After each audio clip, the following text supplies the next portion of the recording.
going on, everybody? It's your buddy, it's your pal Spaz, Phoenix, the YWC Reality Check, and this is WWE Last Week, your weekly look back at the week that was in the WWE, and yes, we are going to do some house cleaning first. The one thing everybody wants to talk about, the one thing I'm surprised more people aren't talking about, or people have talked to me about on Twitter, etc., is the whole Mandy Rose situation. And I'll be honest with you guys, because I try to be honest with you guys. I was going to come up here Saturday night and record all my thoughts on the Mandy Rose situation, Mandy Rose getting let go from NXT, which is obviously negative. That was the plan for Saturday. I did not know that on Saturday I was going to be walking into an early surprise party for my birthday. For those of you that don't know, my birthday's in December. It's actually coming up in about 4 days, and so yeah, surprise party for me takes priority over me covering a pretty negative situation with Mandy Rose. So please stay tuned to the end of this podcast. I will be giving you my full thoughts on the Mandy Rose thing when we do our little wrap-up thing. But I am... And I struggle with this, because I was thinking about just not doing a pod this week, because it is a bummer situation. But whenever you criticize anything, right, I always say, if you don't point out when the person... I was going to say your adversary, but, like, WWE is not my adversary. But, like, when you're debating with somebody, you always say, like, if you can't acknowledge the good side, the valid points of your enemy, then your criticisms become invalid, because you're obviously just giving one side of the equation. So I do think it's important, especially when people are coming down on WWE, rightfully so, don't get me wrong, when WWE does fuck up, etc. I do think it's twice as important at that point to make sure that you are saying, yes, this is good over here, to validate your, okay, but over here you fucked up. So in that vein, we are going to do the WWE Last Week shtick. I'm not going to be covering NXT because it's sort of got a black cloud over it this week, which is unfortunate. The one that loses out in that situation, obviously, other than Mandy Rose, is Roxanne Perez, because that should have been the best moment for her on that show. And, you know, storyline-wise, it would have shown the progression of, hey, you win this, you become this. It's like, it would be like if Edge winning the first Money in the Bank had failed his cash-in, then Money in the Bank would have been dead in the water. Well, the Iron Survivor Challenge was solidified, 4 days later by Roxanne Perez becoming the women's champion, before we knew all the other stuff. So that's the story to come out of that. I really hope that this doesn't take the shine off of Roxanne Perez's title win, title reign, etc. I don't think it will. I mean, they're building towards two shows. They're building towards New Year's Evil, and they're building towards, Vengeance Day, where they're finally going back out on the road to that place in Charlotte. And I looked up that place in Charlotte. It holds like 20,000 people. So it'll be interesting to see what kind of an audience reaction this new third version, I guess fourth version, actually, of NXT gets. Because you had the game show version way back in the day, which most people don't want to talk about. You had proper rock and roll Triple H, black and gold NXT. You had the failed experiment that was 2.0. And now you have sort of like this middle ground where it's like NXT 3.0 gold, even though it's the fourth version. So there's a lot of stuff to build towards with that. I mean, you got Grayson Waller, Braun Breaker that are going to build their thing, etc. But it's unfortunate, if you're Roxanne Perez, that what happened after the fact, the news that came out after the fact, totally overshadowed any of her accomplishment. It would be kind of like in AEW, when AEW and all their executives, quote unquote, decided to fuck over CM Punk, and that overshadowed MJF's return. That's fucking terrible. But, so yeah, I'm not going to touch too much on NXT this week, other than, hey, we've got two shows to look forward to. But we are going to go into the Monday Night Raw first. There's probably going to be a weird, awkward cut in the middle, as is becoming common on this video series. But we started this week on Raw with a number one contenders match. I will say, the one thing I do like over Raw and SmackDown this week is everything that happened, everything of note. Everything of note that took place this week had to do with a championship or a number one contendership. We did a Raw Women's number one contender. We did a Intercontinental number one contender. A U.S. number one contender. We did an Intercontinental Championship match. We did a Women's Tag Team Championship match. We did a Men's Tag Team number one contenders match. And what did we do? We established something else. I'm forgetting something, but that's okay. So we had lots of title matches, lots of number one contenders matches as well, and a botch on SmackDown that we're going to talk about that everybody's all happy about because you're all fucking weird people. But we started off with the number one contendership for the Raw Women's Championship match between Bayley and Alexa Bliss. It's announced as a number one contendership match. It's being built up as a big number one contendership match because of the revisiting of the feud between Bayley and Becky Lynch. She comes out before the match is even able to get underway and chases the rest of Damage Control away with a chair. And, I mean, it makes sense, because she didn't fuck over Bayley. She just made sure Bayley was having a one-on-one match. And we're doing this more and more these days with the rise of factions in WWE. I think I touched on this about 2 weeks ago. Every now and then when there's a faction... Why are we beeping? Why is this a thing? When there's a faction and a leader of a faction, and the story is they always win because they always have backup, you do need to have those moments of, yeah, they're badasses and they have badass friends, but they can still hold their own on their own. So this was a nice, neat, tidy little way to do that.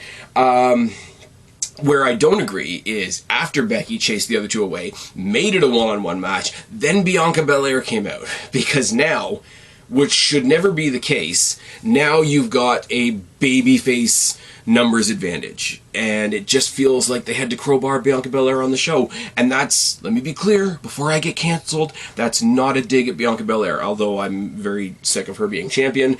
It's not a knock at her. It's a writing choice. It's a creative choice. She didn't need to be out there. There was a really cool flip bomb out of the corner by Bliss. Bayley turns the entire story into a story about attacking Alexa Bliss's back and neck. We obviously know Alexa Bliss has been very open in various interviews and whatever. Like, she is a small, slight, petite person. I think she's one of the smallest people on the roster if you don't include people like Zelina Vega.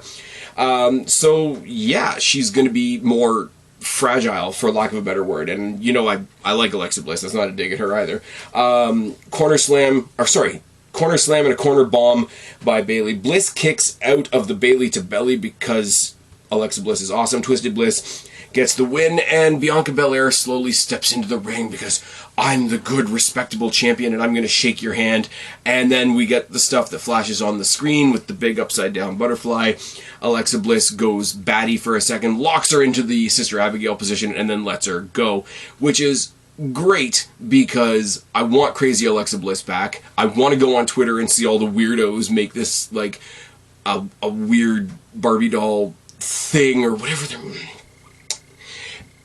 It's becoming cliche for me to say this, right? I love this, because I like weird shit. You guys know that. I like it also because, say it with me now, it pisses off all the right people. Oh, yes. I mean, Alexa Bliss, at the end of the day, they're not going to let her beat Bianca Belair, so I don't really know what you're worried about. It's fine. We replay we replay Kurt Angle's birthday from SmackDown and the Beer Bath, and Alpha Academy arrive on Raw, and the OC are watching the replay of the milk bath on their phone because Carl Anderson is over in Japan, and apparently over in Japan they love the milk bath thing. It's not like you could have just watched it from last week. It's fine. It is kind of cool to see the OC without Carl Anderson, because without Carl Anderson, AJ Styles and Luke Gallows sort of have a Shawn and Diesel kind of vibe, and Mia Yim's there just being a badass. But also, it's kind of cool. I don't know that it's a full, like, open door thing, but I mean, Carl Anderson is defending that never open weight championship over in Japan. I don't know what the story is. I don't follow that stuff. You've got Shinsuke Nakamura facing the Great Muta at some point in Noah. And for them to be on screen making a point of mentioning that Carl Anderson isn't there makes people say, oh, well, let's talk about why he's not there and that whole thing. But, you know, they're little tiny steps, and I'm not trying to sit here and totally kiss Triple H's ass, but these are things that wouldn't have happened under Vince. That being said, people are upset that Vince might come back. First of all, I don't think he's going to come back, and I'm not going to dwell too much on that. But second of all, okay, sure, whatever. Also, my offer still stands. Linda McMahon, if you ever want to get revenge on your husband Vince, and you're offering the same kind of money that he offered those ladies, I will knock some 80-year-old prehistoric clamburger out of this goddamn world for the kind of money that Vince was throwing around. Offer still stands. Just saying, just putting it out there. AJ Styles makes fun of Gable, and we get Styles versus Gable. And surprise, surprise, this is a fucking fantastic match. There's a point in the match where Gable hits a high knee to Styles on the outside, but it's a high knee to his back, so it sends him face first into the post and the steps and all that sort of thing. Gable at one point in the match counters a calf crusher into an ankle lock. This is more of an amateur wrestling match than a pro wrestling match. It feels like AJ Styles was really trying to sort of mold himself to what was going to make Chad Gable look good in that match, which is great. Countered a calf crusher into an ankle lock, but Styles counters a failed roll-up attempt into a Styles Clash for the win. Much as I like Chad Gable, he's not going to go in there one-on-one and beat AJ Styles. He's just not. Also, I'm going to say, with the amount of people that have backup and friends and partners and factions and whatever, and specifically with how obnoxious the Alpha Academy is, there was a surprising lack of interference in this match. I mean, you had Gallows out there being obnoxious, you had Mia Yim out there being a badass, you had Otis out there doing Otis things, but there wasn't a whole lot of, like, schmoz stuff, which is nice. Candice LeRae and Johnny Gargano and Dexter Lumis are in the back, and they've got a whiteboard, and they're trying to decide what to do with the Miz's money in right dead center, because Johnny Gargano's a comic book guy. It's like, are we going to make our own Iron Man suits? Which popped me. Didn't really pay attention too much to what they were all saying. Nikki Cross is lingering in the background, which happens a lot during the Candice LeRae backstage segment, so I'm thinking sooner or later that's going to become a Candice LeRae-Nikki Cross feud, and that wouldn't hurt my feelings in the slightest. And then they say they've got an idea of what they're going to do with the match. Judgment Day took on Tozawa and the Street Profits. The nicest thing I can say about this is it's cool to see the Street Profits back on screen. They always look good. It's kind of cool to see Tozawa not in a comedy role. Like, he's still being a bit of a weird, like, hyper-energetic, hyper guy, but not the same as he was when he was chasing the 24/7 championship. But they're in there with the Judgment Day, so they're going to fall to the Judgment Day. That's what's going to happen. But I didn't really care about this match, because everything I just said was like, okay, Profits are good.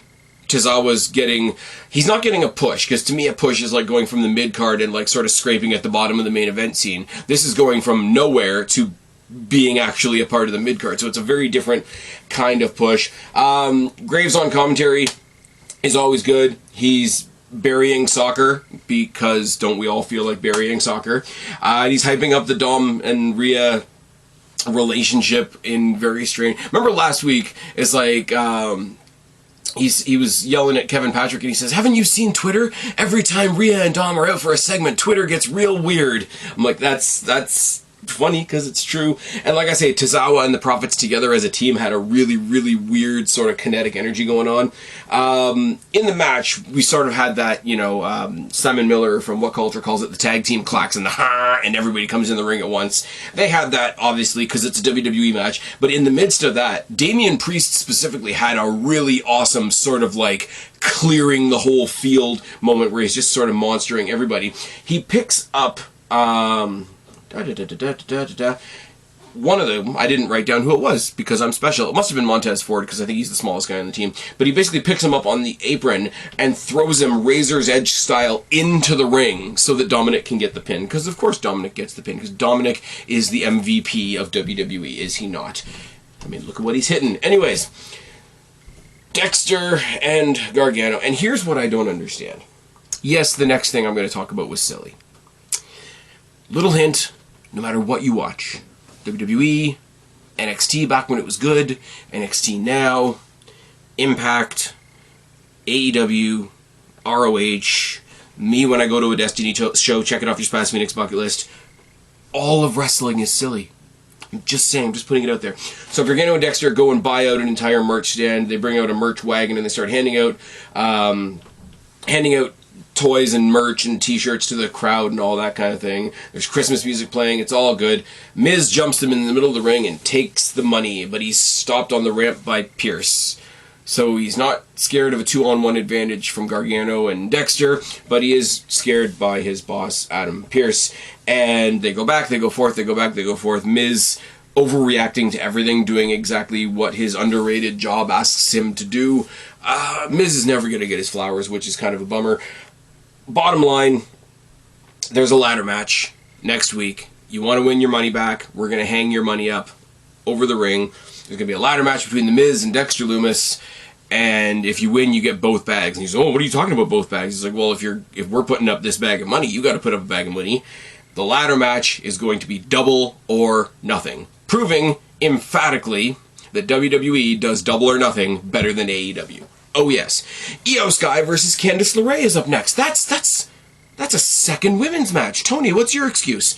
Bayley's on the outside. It becomes a real comedy thing on the outside that she has no headset, and Corey Graves is sort of going nuts on her behalf. The match is exactly what you would expect it to be. Io Shirai and Candice LeRae, as I mentioned last week, had an awesome match at NXT TakeOver Toronto. This was never going to be a revisiting of that, but I mean, Io Shirai / Io Sky and Candice LeRae in the same ring with, again, like I said about the previous match, not very much interference. Poison Rana off the apron to the floor by Candice LeRae over the moonsault gets the win for Io Sky. So Damage Control at this point is sort of 1 for 1. They've lost one, they've won one, even though this was for nothing and the other one was for a contendership match, but don't worry about it. Io Sky in singles matches is great, and it's something that I guess I heard people say, well, you know, if they've stuck Io Shirai and Dakota Kai in this tag team, we're never going to see them in singles feuds. Well, Tegan Nox is back on SmackDown, so they're gonna properly revisit the Tegan Nox and Dakota Kai feud at some point.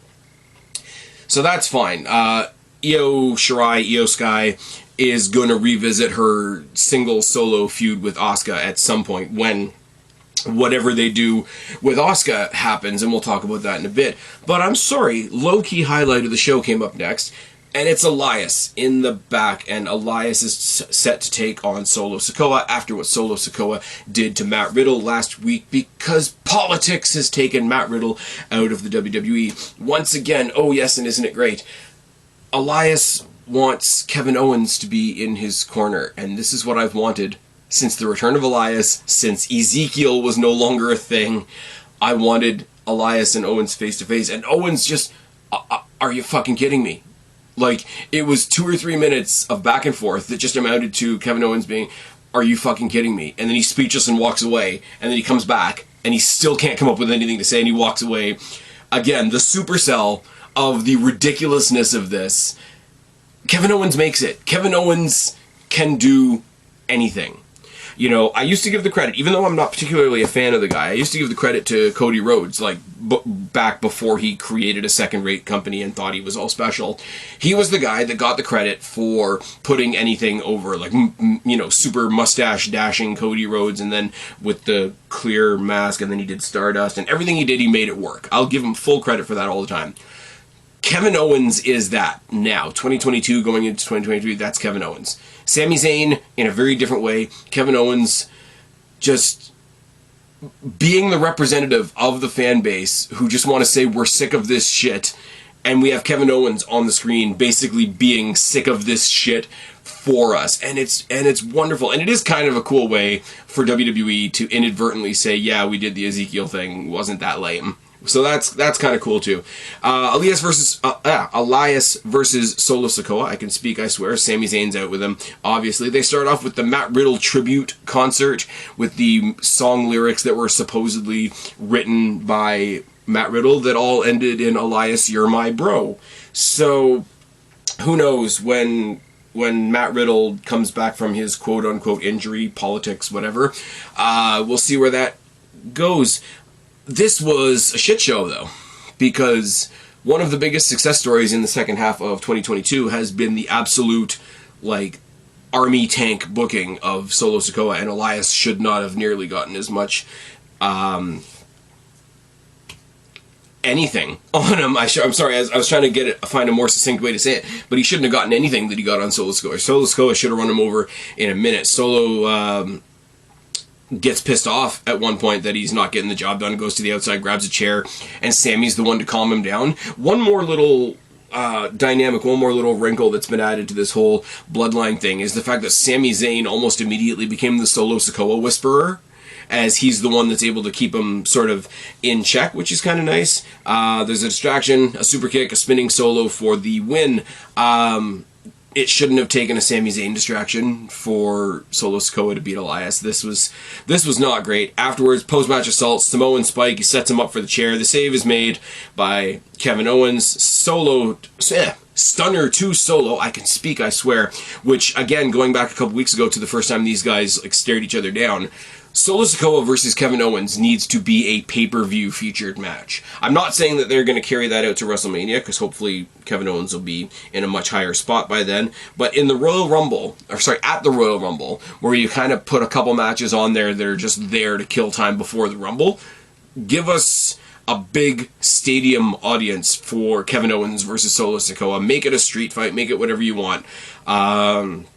But that's a match we need to see, and like Sami Zayn being or not being on the corner of Solo Sikoa at that point will entirely change what kind of match that is. So at the end of the day, the big grouchy Kevin Owens melted his heart, and his heart was 3 sizes that day, whatever Grinch metaphor you want to use, and he comes out to save Elias, but also fuck you Elias and stunners Elias. It's fine. We had a video package commemorating 20 years of Tribute to the Troops with various footage of various iterations of Tribute to the Troops. I have no problem with this. People get really weird about this as well. Okay, you don't like the military, you don't have to like the military. You don't like America for whatever reason, you don't have to, but like nice people doing a nice thing for other nice people that are also out there in the world doing nice things is never going to be a bad thing. It's all narrated by John Cena. It's all good. It's all the whole. It's the giving back element, and it's like it's always the message. Anytime you hear it, and yeah, sometimes it sounds like corporate speak or whatever, and it's like, hey, here's these people that have decided to make their living defending their country, and I don't even live in the States. I don't have a horse to ride in this race, but it's like you've chosen. It's like being a cop. It's like being a fireman, military, Marine, whatever. You've chosen to dedicate your working life to defending people that will never know you enough to thank you. We're going to give you a free wrestling show. That's the least we can do. You can't tell me that's bad. You really, really can't. And obviously, John Cena is just the right guy at this point to narrate something like that. It's all good. It's very, very, very inoffensive. Then we get our third women's match of the night. Tony Khan, what's your excuse? Asuka versus Rhea Ripley, and Rhea Ripley obviously has Dominic Mysterio out with her because reasons. Asuka takes the mask off, and there's no paint. I don't know what you call it. Somebody told me what it was a couple weeks ago. The whole under the eye, like it's meant to be dripping, it's meant to be crying, it's supposed to be symbolic of something. I'm not gonna pretend that I remember what it is, but she's got no makeup on, and somehow, like every wrestler who has face paint of any description. I mean, whether it's the Usos back in the day when they had the tribal stuff, whether it's Finn Balor doing the demon thing, whether it's Asuka doing her stuff, you figure like it's them putting on their face, literally. It's like their war paint, etc. It's meant to be an intimidation thing. In some weird way, Asuka not having any face paint on was more badass than her doing anything with it, if that makes any sense at all. I don't know. So there's no green makeup. Is that something? Is that nothing? Are we leaning towards this Kana thing that she's been teasing online? I don't really know. I don't know what the Kana thing is. We'll see where it goes. Both women go at it super hard, but Rhea Ripley is a lot bigger and has more power. That's a very simple story to tell. Ripley throwing Asuka headfirst into the mat more than once was always a nice little touch. Hip attack by Ripley headfirst into the post. Codebreaker on the apron. Ripley's riptide is countered into an Asuka lock, or into an Asuka lock style takedown, I should say. Asuka takes a moment, distracted by Dominic, to miss Dominic. And here's the thing. Dominic was kind of sort of like the joke of the group until you see Rhea Ripley like actually being protective of him. It's kind of like Sami Zayn, being the joke of the bloodline and then actually getting it could be fake. They're going to turn on him eventually. But actually getting the acknowledgement as a legitimate part of the bloodline, which we're going to talk about in a little bit. But Asuka misting Dominic Mysterio sort of revitalizes Ripley, and she crashes her into the mat with a pretty vicious riptide, and that pin that looks like she's shagging her into next week gets the win, obviously. Really, really good match. Asuka in there whipping ass in a David versus Goliath situation, and I'm sorry, like, you know me, I'm pulling for people like Becky Lynch, I'm pulling for people like Nikki Cross and Alexa Bliss and even Asuka, but there is, titles be damned, there is no bigger women's star in WWE right now than Rhea Ripley. And if you think differently, you're kidding yourself.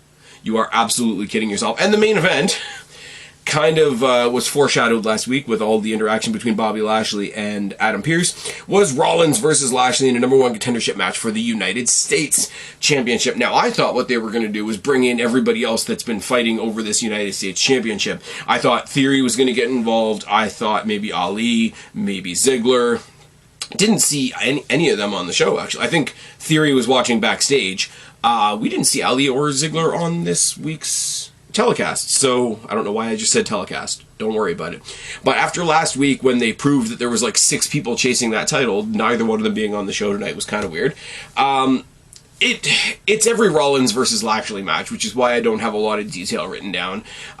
Seth Rollins is more conniving, more mischievous, and he's an escape artist at times, and he's faster, quicker, maybe some would say he's being booked to be a little bit smarter, and Lashley's the powerhouse, but he's also the one that's been told don't fuck with the referees, etc., etc., etc. Ref gets knocked to the outside, he injures his ankle, he goes back into the ring and misses a 3 count that definitely would have gotten Lashley the win. Doesn't make Rollins look that great, but we'll overlook that. He gets himself right again, goes for a spear. The spear gets countered into a pedigree. The way that Rollins counters the spear into a pedigree, it's so hilarious because by the end it doesn't look like a spear or a pedigree, because it just looks like I'm going to throw my head at you and you're going to catch it. But spear gets countered into a pedigree. Rollins gets the win. Lashley's not taking out, but like he's sort of like belittling, berating the ref in the corner, and when another ref comes to talk to him, he ends up back elbowing him or whatever. Adam Pearce tries to calm him down. He's like, man, what are you doing? What are you doing? We talked about this last week, and he throws him over the railing. And the closing moment of Monday Night Raw is Adam Pearce firing Bobby Lashley. Nice hook, I'm not going to lie. Because what you've done is you've solidified now that he's out of the United States Championship picture. You've definitively given that number one contendership to Seth Rollins, and obviously if he's not, quote-unquote, not employed anymore, then he's definitely not going for the U.S. Championship. So we can now solidify and focus on the Rollins versus Theory feud, which I think they can drag out to either a New Year's Raw or possibly the Royal Rumble. Maybe you get Theory to come out and be like, oh, I'm not the type of champion that's going to defend just on a regular Monday Night Raw. I need a big stage, and that would be absolutely fine. In the meantime, you could just have Rollins go through Ali and go through Ziggler to make sure that there's no other people claiming contendership. Whatever, you could tell a really simple story there. And supposedly, they're keeping Lashley off TV for a while because he's going to come back and fight Lesnar again. Which, not gonna lie, it's not the most exciting thing I've heard, but I've also heard another rumor that Lesnar is being saved for Gunther. And a Lesnar-Gunther match, although it doesn't quite hold the same cachet that it would have, say, a year ago, 2 years ago when Gunther was still Walter, I still do want to know what a Gunther versus Lesnar match would be. Now, is that going to mean that Lesnar's going for the Intercontinental Championship? I don't think so. I think before then, Gunther's going to lose that championship, probably to Strowman. Slight spoiler for SmackDown there. But yeah, the way they ended Monday Night Raw was not the number one contender celebrating in the ring. It was the boss and the loser of the match off mic firing Bobby Lashley. Very, very, very interesting way to end Monday Night Raw. And as I said, as you go over it, I'm not going to go over the whole show again, but we got a number one contendership match. We got a classic wrestling match with Styles and Gable. We got the Judgment Day doing more Judgment Day stuff. I will say that next week on Raw better be the last Miz Dexter Lumis thing, because like I said, I've been saying it for weeks now. I like all 3 guys. All 3 guys need to be doing better stuff. Io Shirai, and Candice LeRae giving us our second ladies match of the night. Tony, what's your excuse? Elias and Kevin Owens finally came together. Solo Sikoa should have steamrolled Elias and didn't. Asuka versus Ripley was a fucking banger. Probably the best, definitely the best of the three women's matches on the night, if you're asking me. Maybe a contender for legitimate best match of the night. Maybe Styles versus Gable, or those two. Judgment Day continues to be entertaining. Bloodline gets to be represented on both shows. We're building the Kevin Owens Bloodline thing. Not a bad Raw overall. Did not expect the last image we saw of this Monday Night Raw to be Bobby Lashley getting quote-unquote fired. But that's your Raw review. Which brings us over to SmackDown, and SmackDown just flies by. By the time I've done writing notes for Monday Night Raw, and it feels like a novel, and then we get to Friday, and Friday just feels like it flies by. Like I said, didn't take very... I had a couple of notes for NXT, but I tossed them for obvious reasons. And SmackDown was being really, really hyped up. We had 2 title matches already booked. We had the Bloodline coming together in full effect because it was going to be a big night for Sammy, quote-unquote. And we had one of the writers, specifically a writer that is mostly involved with the Bray Wyatt stuff, going out on Twitter saying, hey, don't miss this week's SmackDown, don't say I didn't warn you. And it's making it feel like, oh, okay, something big is going to happen tonight. And the people who think wrongly about things are like, oh, maybe Twitter's wrong, maybe the news is wrong, maybe Sasha Banks is coming back tonight. Nope. The best news a WWE fan could hear this week is that Sasha Banks is already long gone, and she might have signed with New Japan or wherever the fuck she signed. I was like, cool, go injure people somewhere else, you weirdo with more forehead than me. We don't need you here anymore. And then the news came out that WWE didn't... It wasn't that they didn't see Sasha Banks as a star. It was the whole, yeah, you're demanding you're demanding Becky Lynch and Charlotte money, and we don't see you there. And people went fucking nuts, did they not? It's like, okay, you see her as this, you see her as this, you see her as this. You see other people as being much lower. Other people, including people that are actual decision makers in WWE, are allowed to think differently. Oh, but she starred in The Mandalorian. She stood in the background with a helmet on. And she wasn't even that good at that, if I'm honest. I mean, she's going to go to AEW and injure the same person again that she already injured once, almost costing them their career. So we don't need any more of that in WWE. It's fine. We start SmackDown this week with Usos and Sammy arriving backstage. No Roman, no Solo Sikoa. We find out later on in the night that Solo Sikoa is already with the Tribal Chief. It's fine. We start off the night with a women's championship match. Hey, Tony, this is technically number 4 for the week. What's your excuse? Damage Control versus Liv Morgan and the returning Tegan Nox for the women's tag team championships. Sit out, face first, suplex by Nox early on in the match. Really, really good back and forth. Tegan Nox and Dakota Kai specifically going directly at each other while Liv Morgan, Liv Morgan and Io Shirai pick up the other end of that match. About halfway through the match, Liv Morgan chases Dakota Kai to the outside. Dakota Kai tries to go for a weapon. Liv Morgan tries to go for a weapon herself. Tegan Nox has to calm her down. So we're doing another like hardcore whisperer thing, kind of like Sami Zayn is doing, which is fine. We're acknowledging that Liv Morgan has this new hardcore side to her, which will be good in her favor sometimes and not in her favor other times, and other people are going to have to calm her down, which is a nice, neat little story beat. Commentary on this match was fucking bomb. Not only in reminding everybody about the Tegan Nox Dakota Kai story, but highlighting the NXT careers of all 4 of these women constantly. This is what they've achieved. This is what they've achieved. This is their history. This is how long they've known each other. And it's pretty good overall, because WWE didn't used to acknowledge NXT and other outside places before, and now they do. More of that in general, but specifically in this match, it was handed to you like a book, and I thought that was really great. Double bomb by Damage Control. I'm going to sneeze at some point, and it's going to be right mid-sentence, and it's going to sound terrible. Double bomb by Damage Control. Liv does an inside-out sunset flip power bomb on Kai to the floor, which is funny because the sunset flip to the outside that ends in a powerbomb on the floor is one of those things that 99% of the time is only teased and not actually done. So when you're done, when they go through the flip, it's like, okay, yeah, and then they're going to block it. Oh shit, they didn't block it. It's sort of a 1-2 punch, or a 1-2 pop, if you will. Bayley tries and fails to interfere, but then there's a hooded figure that attacks Knox from the outside, and that distraction gets a... Because Bayley's only distracting on the outside and not actually in the match, I would call it sort of a 2.5-on-1 on Liv Morgan for the win, and Damage Control get the win. Later on, in a internet exclusive, it's immediately revealed the hooded figure being taken to Adam Pearce's office, and it's Xia Li. And here's the thing, I'm of two minds on this, right? Because Triple H has been bringing back so many people all at once, etc., I was thinking, okay, they've got a brand new hooded figure, it's going to be a new member of Damage Control, or on the lazier side of things, maybe they've brought crazy Nikki Cross over from Raw for a night, and she's going to help them out and whatever. But it was Xia Li, and I'm thinking, okay, well, it wasn't really a surprise. Why bother with the hooded thing and whatever?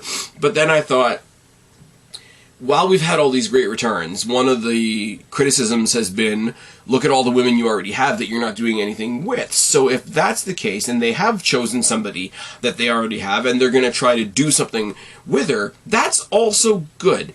And it's sort of okay, immediately like, aw, but then I thought about it, I was like, oh, okay. Now, it's still disappointing in the sense that initially everybody thought it was somebody new. But I'll take a disappointment on the night if it becomes something good going forward, rather than bringing in one more body and that body getting added to the pile of, okay, what are we doing with them? So, mid-level reaction from me by the time I thought it all through. We've got a nice video package on Gunther versus Ricochet for later on in the night for the Intercontinental Championship. Lots of highlights from Ricochet winning the SmackDown World Cup on Fox, and just in general how dominant Gunther's been, because that's a really easy story to tell. Sammy is in the back with the Usos, checking his outfit, checking his hair, and making sure everything's all good for when Roman gets there.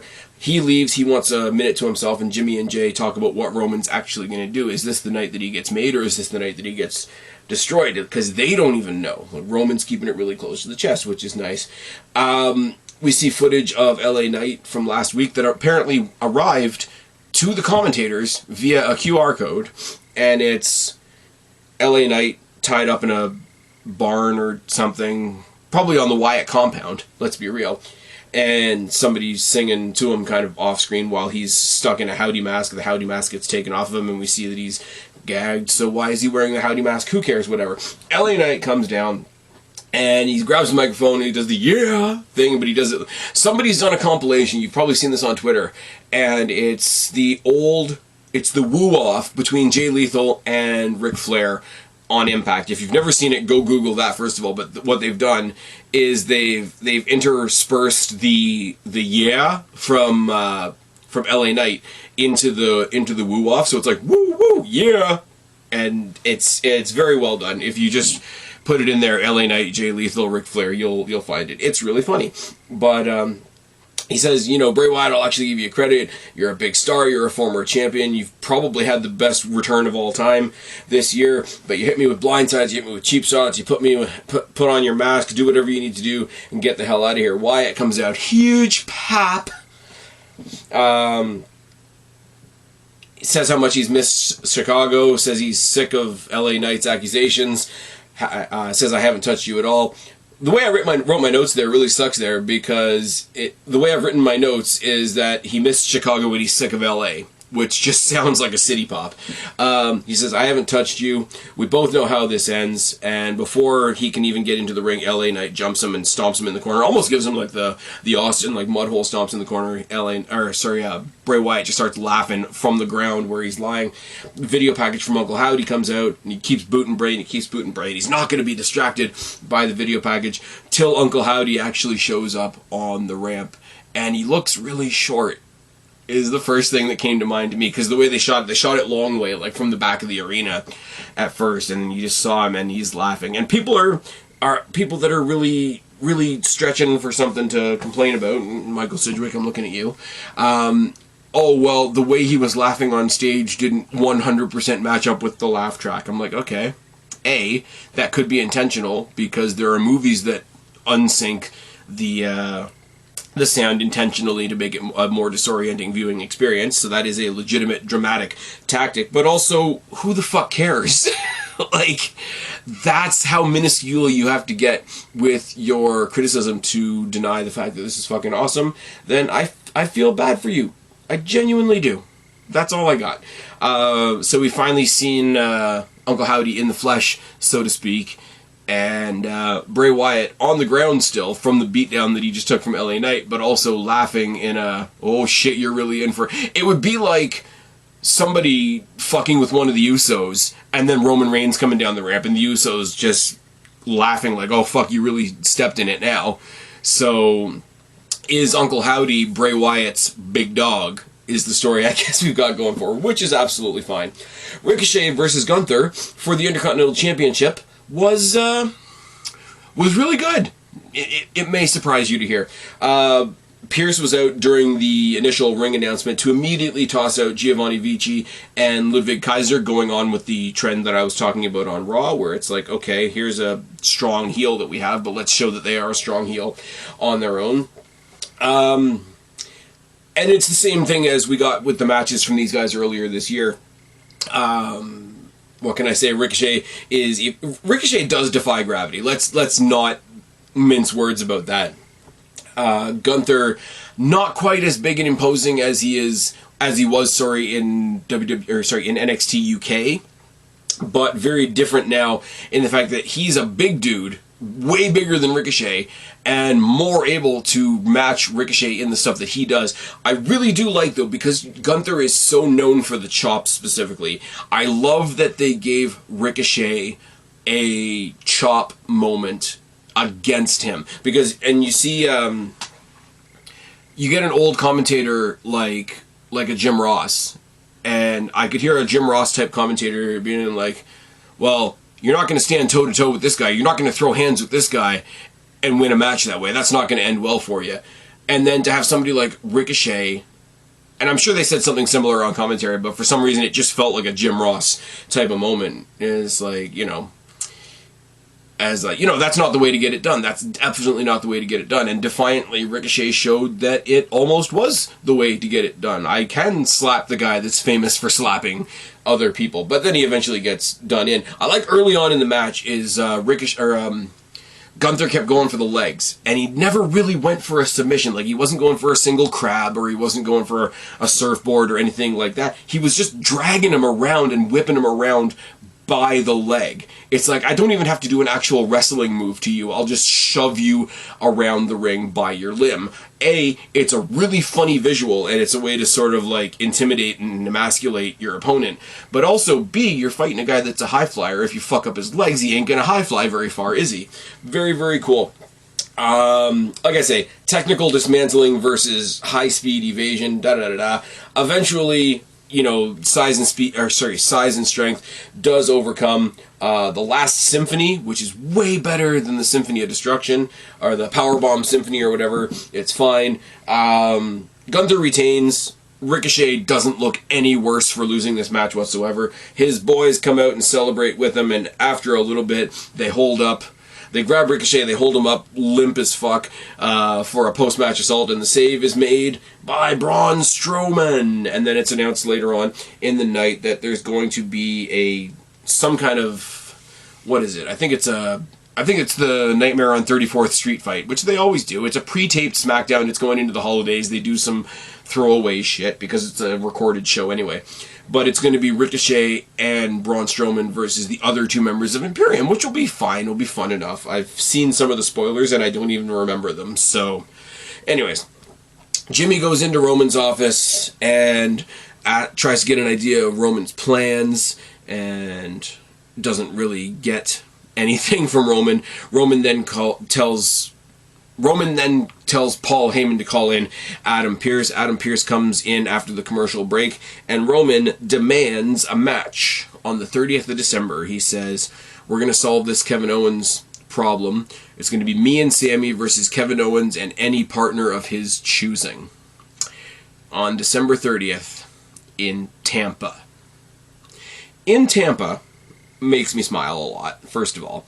Sami and Owens, obviously, and who's it going to be? Da da da da da. Roman's got all kinds of enemies, and blah blah blah blah blah blah blah. But I would have loved for the partner to be Bobby Lashley, because the weird history between Sami Zayn and Bobby Lashley could be played up on a lot, especially for what's going to be a New Year's Eve, who's going to be really watching type match. But we'll get there when we get there. Legado del Fantasma versus the Viking Raiders versus Hit Row. Big, huge, fun, pile of people match. Because it's a triple threat, and what triple threat means, no disqualification, obviously all three ladies get involved. They have sort of like their own triple threat match within this match. And yes, Top Dollar went for a dive, and he botched. Everybody on Twitter, because we really need something to complain about. Everybody freak out. Everybody concern police over the whole WWE. Because somebody botched. And I love how he called everybody out on Twitter. He showed an indie video of himself, like, I think he said like 50 or 75 pounds heavier, doing the dive like it's fucking nothing. And it's like, basically, yeah, I had a bad night, go fuck yourself, but in a much more polite way. Hit Row get the win. Hit Row are going to face the Usos on this week's SmackDown, which we all know what's going to happen, so it might as well have been Hit Row. I mean, I think the ones that people, and I could say myself included, the ones that people are most invested in at this point has got to be Legado, because Legado is a pretty cool group, not going to lie. Nobody's going to like the Viking Raiders because they're mad that Sarah Rowe has a job, which is weird. Nobody's going to like Hit Row because the guy that used to be with them is in AEW now, so obviously they've got to play him up as being the key point, so nothing that was left behind can be any good.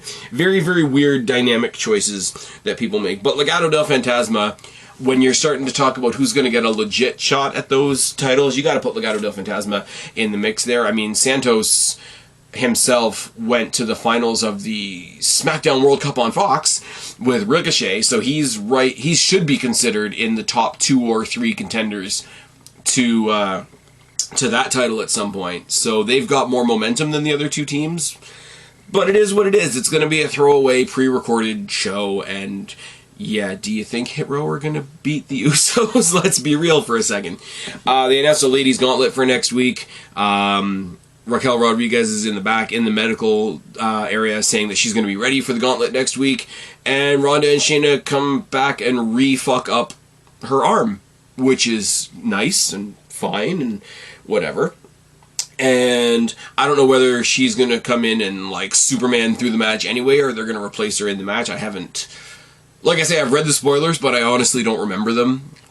So, I don't know if there's going to be WWE last week, next week, or not, getting close to Christmas and all that sort of thing. But I'll try to get, if there's something worth talking about, I'll try to get up here at some point and talk about it. How about that? The Bloodline come out for Sammy's big moment, and Roman acknowledges them all and acknowledges what they did, what they accomplished at War Games. I'm just going to say War Games, fuck it, not Survivor Series, War Games. It was War Games. They dominated, they smashed them, they stacked them, and he goes around and he hugs all of them, and Sammy last. You know, this was supposed to be a big night for you, Sammy, but we can't have that because we have a problem. You have a Kevin Owens problem. And he says, yeah, I got a problem with Kevin Owens. I'm his only friend. I mean, I was his only friend, and the side eye from the Usos was fucking perfect. And then Roman reiterates what he talked to Pierce about in the back, and basically says, yeah, on the 30th in Tampa, there's going to be a tag team match. It's going to be you and me versus your buddy KO and whoever else he can find, but he doesn't have any other friends. Cue the video package of fucking John Cena. There we go. Told you that sneeze was coming. Cue the video of John Cena reading texts from his quote-unquote buddy KO, telling him, hey man, you've wrestled a match, at least one match, every year since 2002. If you don't have a match this year, you're going to break that record. You know, the streak is going to be broken.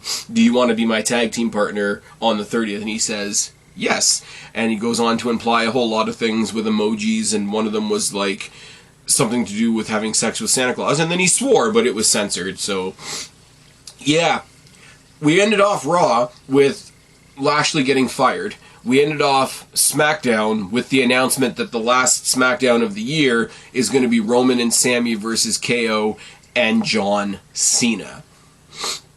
Now, I know there's a lot of people that have a lot of things brewing in their minds for WrestleMania, and things are being put in place ahead of time so that we can look that far ahead, and we can think about different things, and we can say different things, and we can say, what do we ultimately want to happen at WrestleMania?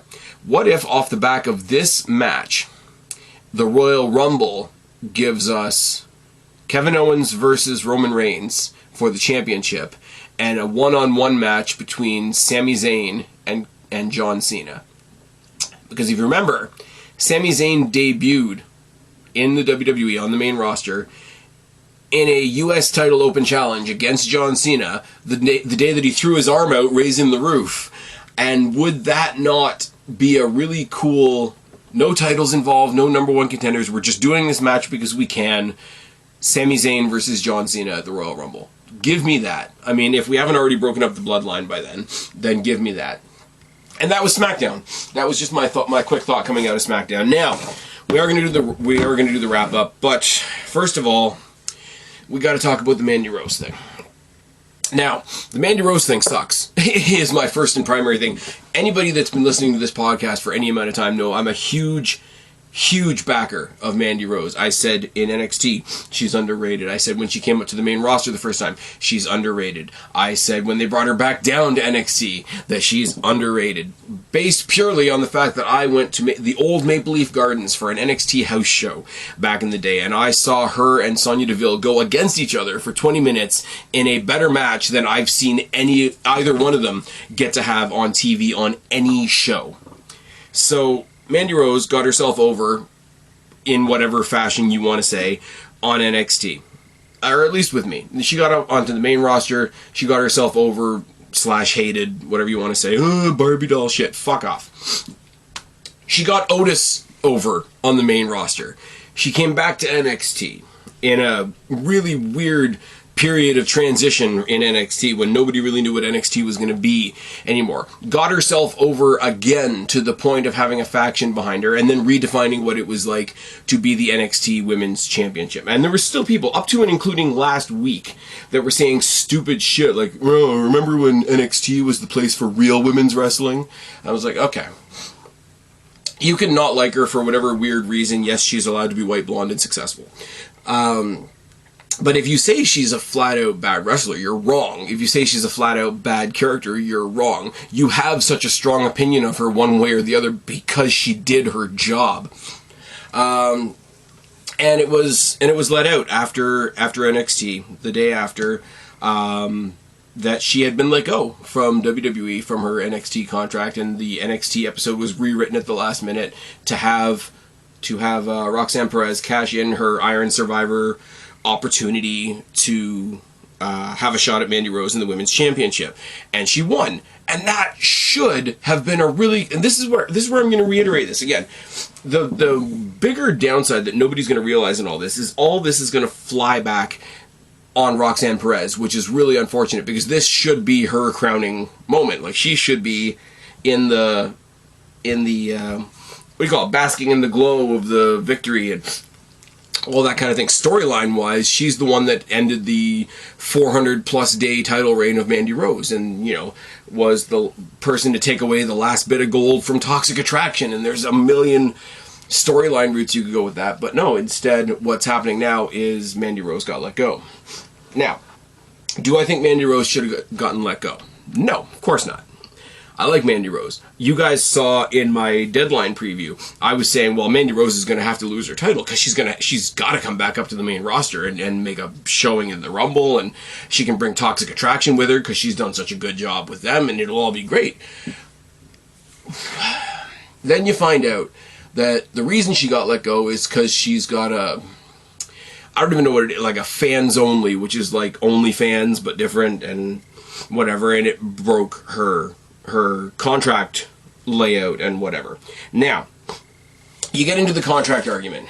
Yes, to put something in a contract that says, no, you can't do any other media, or you can't do this specific media, whatever, is a conversation to be had. Should they be putting things like that in their contracts, yes or no? I don't have an answer to that. What I do have an answer to is they did put it into her contract, and she did sign it. So I can't sign on to say 100% she didn't do anything wrong, she's being punished for nothing. Because she did do something wrong. Now, is it right that it's wrong? No, obviously not. Do I think that people should be able to go and do their own thing, do your own side hustle, do your Twitch and whatever? Yes. Do I understand WWE's point of view? And yes, I know people are going to throw the China example in my face, but it's true. If they're trying to market a show that's suitable for all audiences, and they're going to go find those kids are going to go find those same characters doing porn, and yes, that will, nobody wants to say it, but that will negatively affect a company that's trying to portray itself as a family-oriented company. I know some of the other things that are going on in the world right now would make you not think that, but it is absolutely true. But at the end of the day, if you sign a contract that says, now whether like I say, I have to say again, whether the content of the contract is right or wrong, whether it's right or wrong to say to somebody, hey, sign this and say that you're not going to do this, whether that's right or wrong is not a decision for me to make. It's not really a decision for any of us to make. It's a decision between the employer and the employee, or the contractor and the contractee. The fact remains is that she did sign a contract that said, no, I'm not going to do this. So you can't say that she did nothing. And that's the frustrating point. That's where I go from 100% supporting Mandy Rose to about 97% supporting Mandy Rose. Because she shouldn't have been let go. Should have been suspended. Sure. Go, you're off TV till January or something like that, which would have been fine anyway, because, okay, cool, I'll go get to have a Christmas holiday. Okay, we're going to strip you of the title. Maybe this title was supposed to last you to the middle of next year, and we're going to cut that short. Okay, we're going to have you doing some mid-card shit for a while. Okay, so there's a legitimate thing that she did. There's a legitimate gripe that they have with her on paper. Could have been dealt with way differently. Under no circumstances should she have been fired, is my point. If she wasn't going against the contract and they just didn't like what she was doing, then I would be like, okay, they're 100% wrong. But if she has a specific contract that says you can't do this and you do it, okay, then you can't do it. Like, if you're a public company and one of your employees goes out and assaults somebody on national television, say you represent Will Smith, for example. Yeah, we're not going to represent you anymore because representing you makes us look bad because you just committed assault on national television. That's pretty valid. Now that I've said this, she shouldn't have been fired. I don't agree that she should be fired. I'm with Mandy Rose. I'm not with WWE on how they handled it, right? Now you come around to the fan reaction. And the fan reaction is always, it's like a lot of advocacies out there. Every advocacy out there for every group out there has a point that I could support until you went too far. It really, really does. In this case, it's, oh, Mandy Rose shouldn't have been fired, and Mandy Rose shouldn't have been like, oh my god, what a talent she was, and now we don't have her anymore. That would be fine if it wasn't coming from the same people that a week ago were calling her a Barbie doll. A week ago weren't calling her a real wrestler. A week ago were saying that she only got where she got because she's white blonde and how dare she be successful. So you're hypocrites on that level. And then you get the other people that are like, well, they shouldn't have fired her. They should have fired X person or Y person, or, why didn't they fire the Usos, or why did they... You don't... And I'm not going to get into the Usos thing either, because the Usos thing to me is a lot more serious, and there's a lot more validity to that argument. But here's the point. It's kind of like the Hall of Fame thing for me. It's, well, Owen Hart's not in the Hall of Fame, not by WWE's choice, but there's a lot of people that are like, oh, so they put Edge in, but they can't get Owen Hart in? Like, one doesn't affect the other. You going out and advocating for one of the Usos to get fired doesn't get Mandy Rose her job back. When the releases came out during COVID, which were terrible, people that were like, oh, how did they keep this person and fire this person? And they're just saying, oh, well, they should have fired this person. And said, that's some toxic shit. You're upset and you're sticking up for this person because, oh my god, a person lost their job. it's that person that should have lost their job instead isn't any better a take. So if you're just trying to swap out one for the other, then you're not really that upset that somebody lost their job, are you? If you're so much an advocate for Mandy Rose and you've always loved her work and da-da-da-da, why were you calling her a Barbie doll a week ago? Or are you just trying to get on the hype train? So nobody's right in this situation. Hell, I'm probably not right in this situation. Mandy Rose, if she actually broke her contract, she had to know something was coming down the pike. WWE shouldn't have fired her. Fans online need to stop being full of shit. Nobody's right. Absolutely nobody is right in this situation. And if you think you are, you're probably the least. That's all I got on the Mandy Rose thing. A few other quick wrap-up things now for what we've actually talked about. You got Miz and Dexter, Double or Nothing next week, showing us that WWE can do Double or Nothing better than AEW. You've also got, announced on SmackDown, you've got Becky Lynch versus Bayley one-on-one on Raw. You've got the Usos versus Hit Row. You've got a ladies gauntlet match that may or may not have Raquel Rodriguez in it. And you've got Strowman and Ricochet versus the other two members of Imperium in the Miracle on 34th Street fight. Takeaways this week. I really want to see Kevin Owens versus Solo Sikoa. We've got new number one contenders in Hit Row, Alexa Bliss, Seth Rollins. There's something else I'm not thinking of, whatever. We've got the reveal of Uncle Howdy, and that pissed off all the right people. And, hey, wasn't really expecting me to be saying this week, but Xia Li might be getting a push. That's cool. I wasn't expecting that. Sort of leaving this on a little bit of a downer since I left the Mandy Rose stuff until last. But like I said at the beginning, whenever you're criticizing, and this is where I say, when I criticize, like, I'll use myself as the example. When I criticize AEW, I make sure I tell you exactly who I'm criticizing. I'm criticizing TK, I'm criticizing Kenny the Beta, and I'm criticizing the Young Schmucks. There's a lot of other really wicked talent on there that I wish I had the time or the investment to say all the good things about, but in that case, those four people, the people at the top of the company, have made me not want to invest in anybody on their show because, hey, anybody we invest with could be kicked out of the show the next week. So I make a point of saying, hey, Darby Allin, awesome. Samoa Joe, awesome. Luchasaurus, Jungle Boy, Hook, awesome. These guys over here are schmucks. Power-hungry schmucks that fucked over the best thing their company had for exactly one entire year. Now, the other side of the coin, obviously I'm going to dig into WWE. You shouldn't have fired Mandy Rose. You're not without your reasons, but you shouldn't have fired her. That criticism falls on deaf ears if I don't turn around and say, you did this, you did this, you did this, you did this. You put on 5 women's matches this week, and Tony put on, like, 1, maybe 2. I stick to what I said at the beginning, and I'm rambling now. If you are going to criticize somebody, you got to start with what they do good, because if you pretend that they didn't do anything good, then your criticism of what they have done bad will and should fall on deaf ears. Hope this comes off as balanced. Hope even if you disagree with me, you can kind of see where I'm coming from.